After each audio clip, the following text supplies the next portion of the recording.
Hey guys, welcome back to invest mindset. दोस्तों, आप लोगों के लिए आज मैं एक स्पेशल वीडियो लेके आया हूँ क्योंकि आज हम ये जानने वाले हैं कि आप कंपाउंडिंग के पावर से अमीर कैसे बन सकते हो। लेकिन इसके पहले आप लोगों को मैं एक छोटी सी कहानी सुनाता हूँ। एक आदमी एक सिटी में घूमने आता है और उसे वहाँ के लोग बहुत ही महंगे महंगे याच दिखाते हैं कि ये देखो, ये वाला यहाँ के बैंकर का याच है, ये वाला यहाँ के ब्रोकर का याच है और ये वाला यहाँ के इंश्योरेंस एजेंट का है। फिर थोड़ी देर घूमने के बाद वो बंदा बहुत ही इनोसेंटली पूछता है कि ये सब तो ठीक है, लेकिन इन बैंकर और ब्रोकर्स के कस्टमर्स के याच कहाँ है।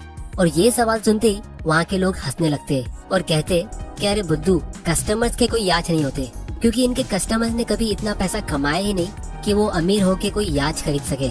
अब दोस्तों, ये कहानी मैं फ्रेड शूट की इस book where are the customers yacht से कह रहा हूँ, जो खुद एक स्टॉक ब्रोकर रह चुके हैं। और ये बुक 80 साल पुरानी है, लेकिन इन्वेस्टमेंट इंडस्ट्री में आज भी वही चीजें होती है जो तब होती थी, क्योंकि इस इंडस्ट्री के बहुत सारे ऐसे सीक्रेट्स हैं जो बैंकर्स, इंश्योरेंस एजेंट्स और ब्रोकर्स हम मिडिल क्लास लोगों को कभी बताते ही नहीं है, जिससे वो खुद अमीर बनते रहते हैं और मिडिल क्लास लोग जिंदगी भर स्ट्रगल करते रह जाते हैं। तो दोस्तों, यही चीज आपको आज इस वीडियो में मैं एक्सप्लेन करने वाला हूँ। क्योंकि स्कूल में फाइनेंशियल एजुकेशन नाम का सब्जेक्ट होता नहीं है, तो बहुत लोग सपने में भी ये सब चीजें इमेजिन नहीं कर सकते। तो इसीलिए आज के वीडियो में हम ये 3 इम्पोर्टेंट चीजें डिस्कस करने वाले हैं। सबसे पहले हम इस पावर को डिटेल में समझेंगे, क्योंकि पास्ट में मैंने कंपाउंडिंग के ऊपर कुछ वीडियोस बनाए थे, लेकिन फिर भी बहुत लोग कमेंट कर रहे थे कि उन्हें इतना क्लियरली समझ नहीं आया। तो इस वीडियो को आप पार्ट 2 समझ सकते हो, इससे आपका सारा डाउट क्लियर हो जाएगा। फिर हम ये जानेंगे कि ये बैंकर, ब्रोकर्स और इंश्योरेंस एजेंट्स आपसे कौन से राज छुपाते हैं। और फिर फाइनली हम ये जानेंगे कि आप कंपाउंडिंग के पावर से अमीर कैसे बन सकते हो, उसे अपने फायदे में यूज करके। तो वीडियो को एंड तक जरूर देखना, क्योंकि जैसे जैसे हम वीडियो में आगे बढ़ेंगे तो ये वीडियो इंटरेस्टिंग होता जाएगा और आपको कुछ चौंका देने वाली चीजें सीखने मिलेगी। और मैं गारंटी कह सकता हूँ कि इस एक वीडियो से आपकी फाइनेंशियल नॉलेज बहुत ज्यादा इम्प्रूव होगी, जिससे आप एकदम कॉन्फिडेंट हो जाओगे अपनी फाइनेंशियल फ्रीडम की जर्नी में। तो चलिए शुरू करते हैं। तो दोस्तों, सबसे पहले हम कंपाउंडिंग के कॉन्सेप्ट को शॉर्ट में डिस्कस कर लेते हैं। अब इसका मतलब ये है कि जब आप पैसा इन्वेस्ट करते हो तो आपका पैसा और पैसा कमाता है, और वो जो और पैसा होता है वो और ज्यादा पैसा कमाता है, और इसी तरह ये प्रोसेस काम करता रहता है। अब अगर आपको ये चीज नहीं समझ आई तो मैं इसका एक लाइव एग्जांपल आपको दिखाता हूँ। तो एक क्वेश्चन मैं हमेशा अपने दोस्तों से पूछता हूँ कि अगर आप 10 लाख रुपए किसी स्टॉक में इन्वेस्ट करते हो जो 26% के रेट से ग्रो होता है, तो 30 साल में आपका इन्वेस्टमेंट कितने रुपए का होना चाहिए। तो दोस्तों, मेजोरिटी लोग ये कैलकुलेशन अपने दिमाग में इतना इजीली कर नहीं पाते, तो मैं उनको एक शॉर्टकट बताता हूँ जिसको हम रूल ऑफ 72 कहते हैं। इसका मतलब ये है कि अगर आप 72 को किसी भी रेट ऑफ इंटरेस्ट से डिवाइड करोगे तो आपको पता चल जाएगा कि कितने साल में आपका पैसा डबल होगा। और फिर इससे आप मैन्युअली अपने दिमाग में ही कैलकुलेशन कर सकते हो कि लॉन्ग टर्म में आपकी वेल्थ कितनी होनी चाहिए। जैसे मान लो, अगर आपको FD से 7% का इंटरेस्ट मिलता है, अब आजकल तो ये भी नहीं मिलता, लेकिन कैलकुलेशन को सिंपल रखने के लिए हम 7% मान लेते हैं। तो इस हिसाब से आपको 72 को 7 से डिवाइड करना है, तो आपका आंसर आएगा 10, मतलब 10 साल में आपका पैसा डबल होगा। या फिर अगर आपको म्यूचुअल फंड से 15% का रिटर्न मिल सकता है, तो आप 72 को 15 से डिवाइड करोगे और आपका आंसर आएगा 5, मतलब हर 5 साल में आपका पैसा यहाँ पे डबल हो रहा है। तो यहाँ पे अगर हम 72 को 26 से डिवाइड करेंगे तो आंसर आता है 2.77। अब हम इसको राउंड ऑफ करके 3 पकड़ लेते हैं, तो इसका मतलब ये हुआ कि 26% के रेट से आपका पैसा हर 3 साल में डबल हो रहा है। तो अब आप मैन्युअली कैलकुलेशन कर सकते हो कि 3 साल बाद हमारा 10 लाख रुपया 20 लाख में ग्रो होगा, फिर उसके 3 साल बाद यानी टोटल 6 साल बाद वो 40 लाख में ग्रो होगा, फिर उसके 6 साल बाद यानी टोटल 12 साल बाद हमारा पैसा 80 लाख में ग्रो होगा, और फिर 24 साल बाद वो 1.6 करोड़ में ग्रो होगा। तो 30 साल में ये 2 करोड़ के आसपास होना चाहिए। अब दोस्तों, यहाँ पे मेजोरिटी लोग गलती कर देते हैं, क्योंकि अगर आपका पैसा हर 3 साल में डबल हो रहा है तो इसका मतलब ये हुआ कि इसके 3 साल बाद यानी 9 साल बाद ही आपका कैपिटल 80 लाख में ग्रो हो जाएगा, और फिर 12 साल बाद ही ये 1.6 करोड़ में ग्रो हो चुका होगा, फिर 15 साल बाद ये 3.2 करोड़ का होगा। अब दोस्तों, अगर आपको ये टाइम पे कोई ये बोल दे कि देख दोस्त, शुरुआत के 15 साल में तूने 3.2 करोड़ जमा किए, लेकिन अगले 15 साल में तू 99 करोड़ जमा करने वाला है, तो कोई भी इंसान इस बात का यकीन करेगा ही नहीं।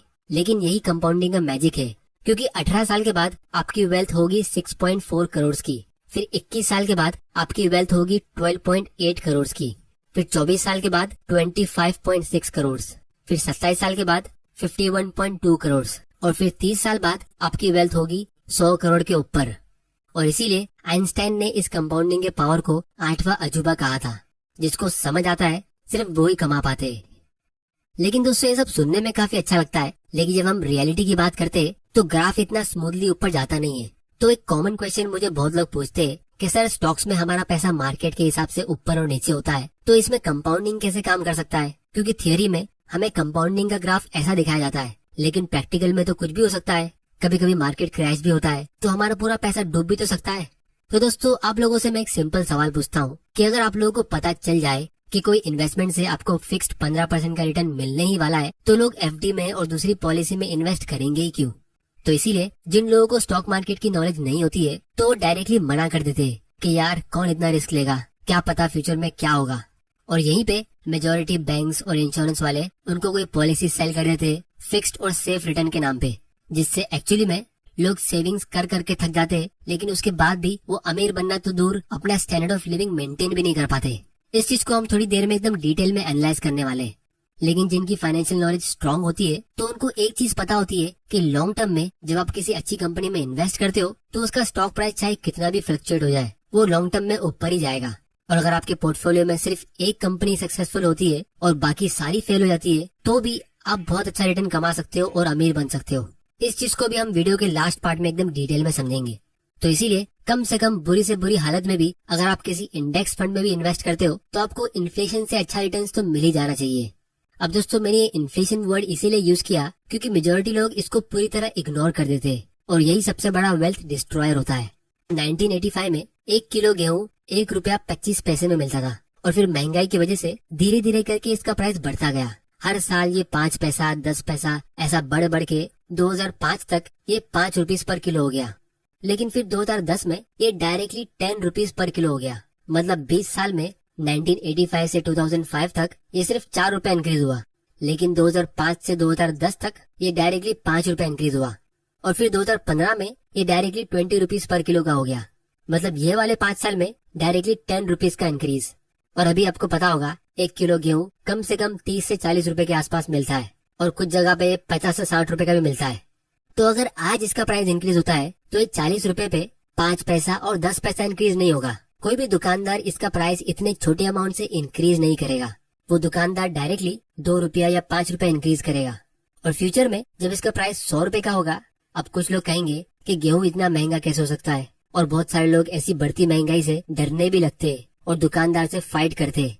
लेकिन अगर हम इस इन्फ्लेशन के रेट को कैलकुलेट करेंगे, तो ये 1985 से अभी तक आप देख सकते हो 10% के रेट से इंक्रीज होता आ रहा है।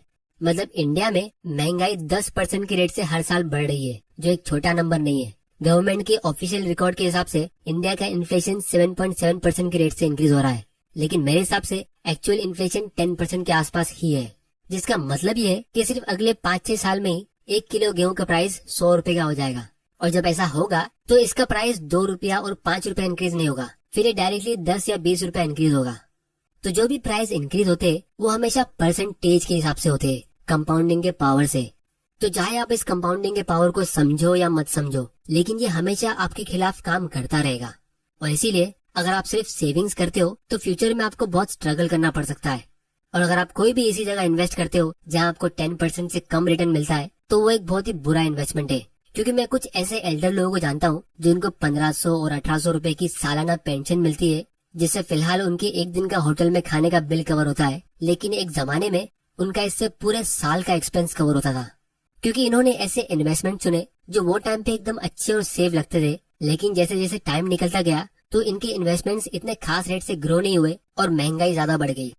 और फिर कुछ इनोसेंट लोग ऐसे भी होते जो इसके ऊपर लोन ले लेते। मतलब 10% के रेट से तो महंगाई बढ़ती है, और उस पे 8-10% एक्स्ट्रा वो बैंक को इंटरेस्ट में पे करते।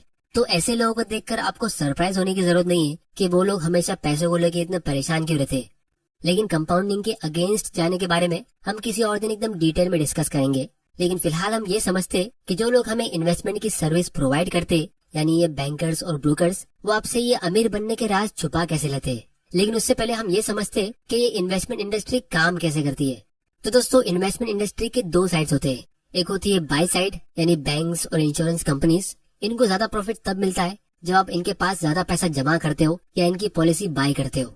फिर दूसरी होती है सेल साइड, यानी ब्रोकरेज इंडस्ट्री। इनको ज्यादा प्रॉफिट तब मिलता है जब आप ज्यादा ट्रांजैक्शन करते हो, मतलब जब आप शेयर्स खरीद के उसे बेचते हो तब। तो सबसे पहले हम इस बाय साइड की बात करते हैं। अब दोस्तों, एक आदमी ने मुझे रिसेंटली एक ईमेल किया कि सर, मुझे अपनी बैंक से एक गारंटीड इनकम वाली पॉलिसी मिल रही है जहाँ मुझे हर साल सिर्फ 2.4 लाख रुपीस इन्वेस्ट करना है 6 साल तक, फिर मुझे 20 साल के बाद 50 लाख रुपए मिलेगा। तो सर आप मुझे बताएं कि इस पॉलिसी में क्या बुरा है। तो दोस्तों जब भी आपको कोई ऐसी पॉलिसी मिलती है तो आपको हमेशा उसका कंपाउंडेड रिटर्न चेक करना चाहिए कि आपका पैसा कितने % के रेट से ग्रो हो रहा है। और ये चीज आपको खुद चेक करना चाहिए, उनके लिखे हुए पैम्पलेट के भरोसे पे नहीं रहना चाहिए। और ये चीज चेक करना काफी सिंपल है। उसके लिए आपको एक्सेल में जाके IRR यानी इंटरनल रेट ऑफ रिटर्न का सिंपल फॉर्मूला डालना है और रिजल्ट आपके सामने होगा। इससे हमें ये पता चलता है कि आपका पैसा कितने % के रेट से ग्रो हो रहा है। जैसे हमने वीडियो के स्टार्ट में डिस्कस किया कि अगर आपका पैसा 5 साल में डबल हुआ तो इसका मतलब ये हुआ कि आपको 15% का रिटर्न मिला, और अगर वो 10 साल में डबल हुआ तो ये 7% का रिटर्न होता है। तो ये IRR सबसे यूजफुल तब होता है जब आप कहीं पे मल्टीपल पेमेंट करते हो, जैसे SIP में या ऐसी कोई पॉलिसी में। इसकी ज्यादा डिटेल्स हम किसी और वीडियो में एकदम डिटेल में डिस्कस करेंगे, लेकिन फिलहाल यहाँ पे आप देख सकते हो ये स्कीम में आपका पैसा सिर्फ 7.78% के रेट से ग्रो रहा है। मतलब फ्यूचर में इस इन्वेस्टमेंट से आपकी अफोर्डेबिलिटी और कम हो जाएगी, क्योंकि जो चीजें आप आज खरीद पा रहे हो 50 लाख रुपए से आप फ्यूचर में उतनी भी नहीं खरीद पाओगे। मतलब आपका स्टैंडर्ड ऑफ लिविंग नीचे गिरेगा। तो इन शॉर्ट ये अमीर बनने की नहीं बल्कि गरीब होने की स्कीम है। अब दोस्तों अगर आप 50 लाख को देखोगे तो नो डाउट ये एक बहुत ही बड़ा अमाउंट लगेगा और आपको लगेगा कि ये पॉलिसी बहुत अच्छी है, लेकिन आपको ये भी देखना चाहिए कि ये आपको 20 साल बाद मिलेगा। अगर आप ये सेम अमाउंट किसी सिंपल से इंडेक्स फंड में इन्वेस्ट करते हो जिससे आपको 15% का रिटर्न मिलता है, तो आप देख सकते हो वो सेम अमाउंट उसी पीरियड में 1.7 करोड़ में ग्रो होता है। और इसीलिए ऐसी पॉलिसीज की काफी ज्यादा एडवर्टाइजिंग होती है और एजेंट्स को अच्छे कमीशन दिए जाते हैं। और अगर आपको 15% की जगह पर 13% भी रिटर्न मिलता है तो भी आप अच्छी खासी वेल्थ क्रिएट कर लोगे।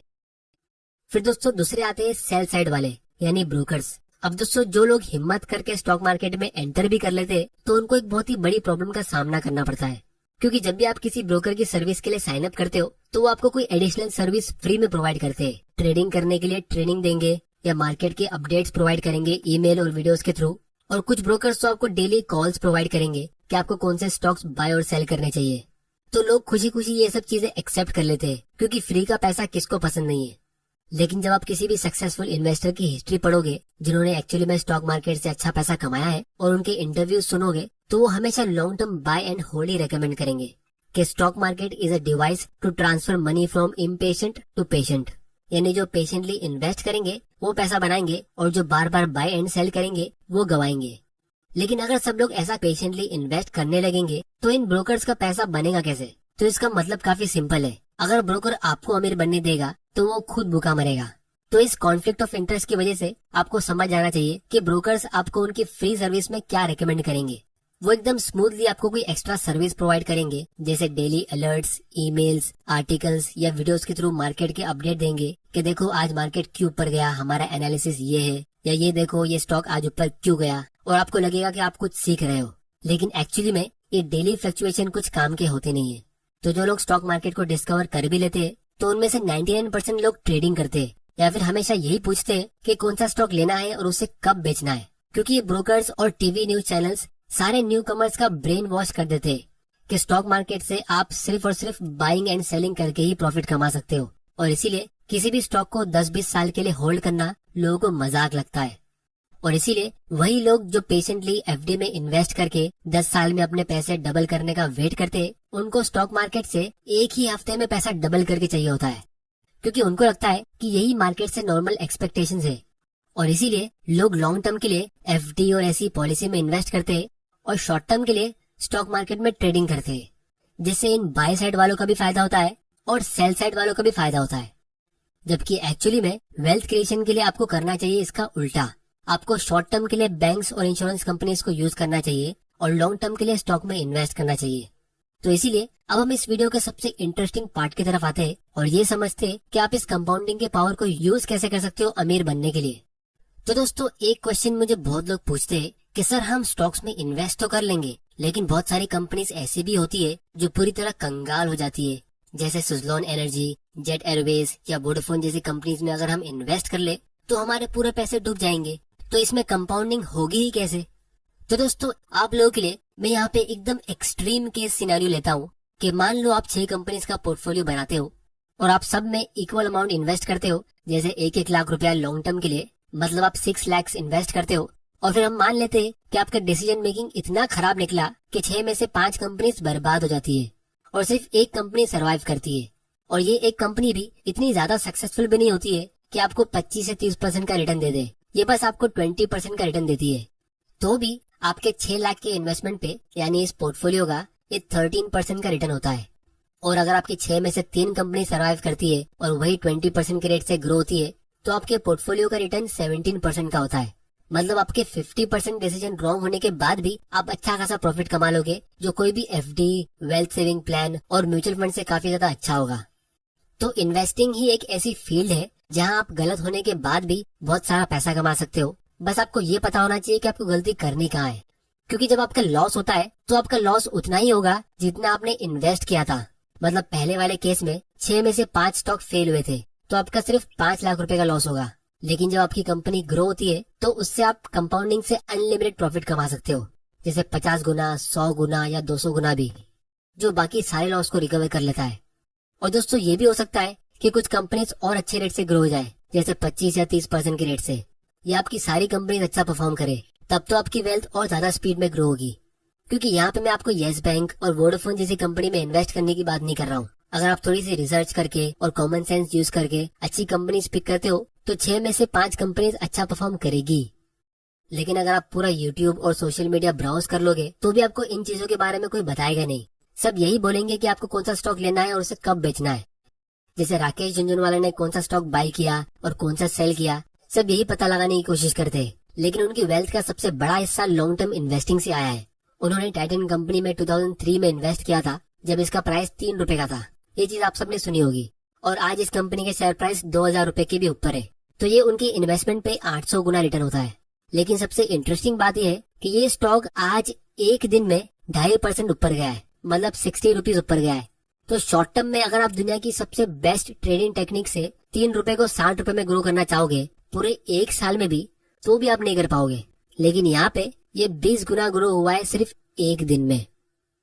तो दोस्तों यही सीक्रेट है कंपाउंडिंग का स्टॉक मार्केट में। जो इसे समझता है वो इसका फायदा उठाता है, और जो इसे नहीं समझते वो जिंदगी भर इसे पे करते रहते हैं। तो दोस्तों उम्मीद करता हूँ कि आपको इस वीडियो से कुछ ना कुछ सीखने जरूर मिला होगा। तो इस चैनल को सब्सक्राइब जरूर कर लेना और बेल आइकन प्रेस कर देना ताकि आपसे कोई ऐसे वैल्यूएबल वीडियोस मिस ना हो जाए। अगर आपको स्टॉक्स में इन्वेस्ट करने के लिए डीमैट अकाउंट ओपन करना है तो आप नीचे डिस्क्रिप्शन की लिंक पे क्लिक करके फ्री में अपना अकाउंट ओपन कर सकते हो और घर बैठे बैठे अपने इन्वेस्टमेंट की शुरुआत कर सकते हो। और अगर आपको कुछ क्वेश्चंस है या कोई नेक्स्ट टॉपिक की सजेशन है तो आप मुझे नीचे कमेंट करके बताओ, हम आने वाले वीडियोस में उसे कवर करेंगे। और इस वीडियो को ज्यादा से ज्यादा शेयर करो अपने फ्रेंड्स और फैमिली मेंबर के साथ, और उनको भी एजुकेट करो कि एक्चुअल इन्वेस्टमेंट होता क्या है और उससे वेल्थ क्रिएट होती कैसे है। वीडियो पसंद आया तो इसे लाइक करो, नहीं पसंद आया तो डिसलाइक करो। आपका वैल्यूएबल टाइम देने के लिए thank you and good bye.